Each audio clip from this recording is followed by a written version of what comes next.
ñu ne lan mooy la véracité des chiffres mais au-delà des chiffres parce que man sunu réew yi damay moytuloo gars yi la politique du chiffre am benn borom xam-xam da doon wax ne les chiffres mu ne c'est des êtres fragiles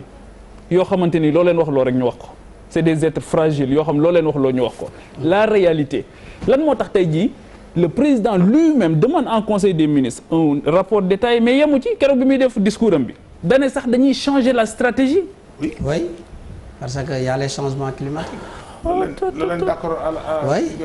il faut mu am changement il faut mu am mais monsieur le maire. mënoo déglu ngir yàlla waa ji gars yi acca demal mais dégg non da déglu gars yi mënu ko njëkk mu baal ma dafa mel ni dara naqari ko demal l'audit non mais dëgg la l'audit bu la neexee nga wax ko l'audit technique man Kër Massar laa dëkk dëkkuma Almadi dëkkuma fenn biir Kër Massar laa dëkk balaa maa dugg sama kër damay xuus ndox dugg ci biir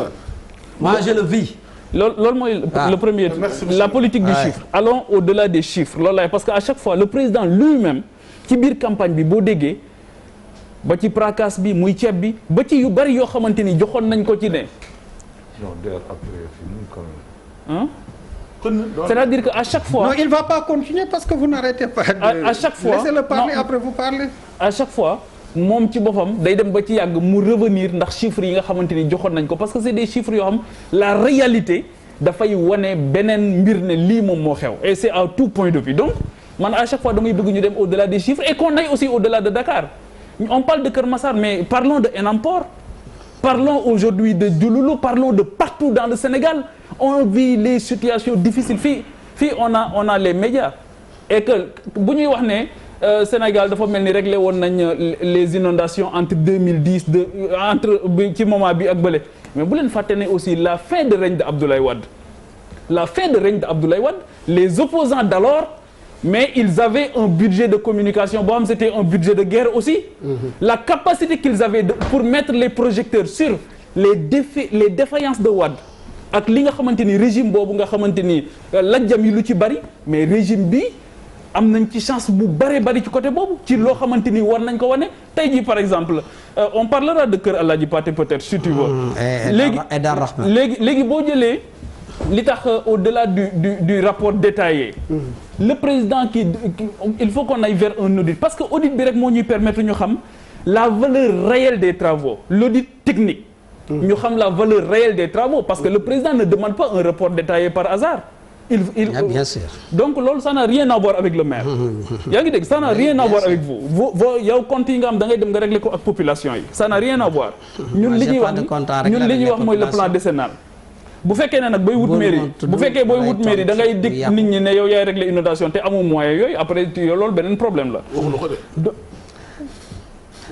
waaw bàyyi la après ma tontu ko rek maa ngi noté lu muy wax yëpp bàyyi ko donc il faut un audit technique pour ñu xam la valeur réelle des travaux mais il faut que ñu am aussi un audit financier pour ñu xam est-ce que les procédures de décaissement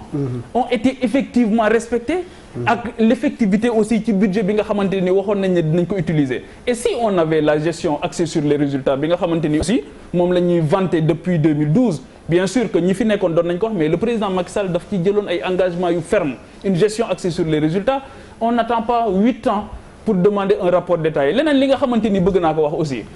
il faut qu'on arrête de mettre les Sénégalais face à face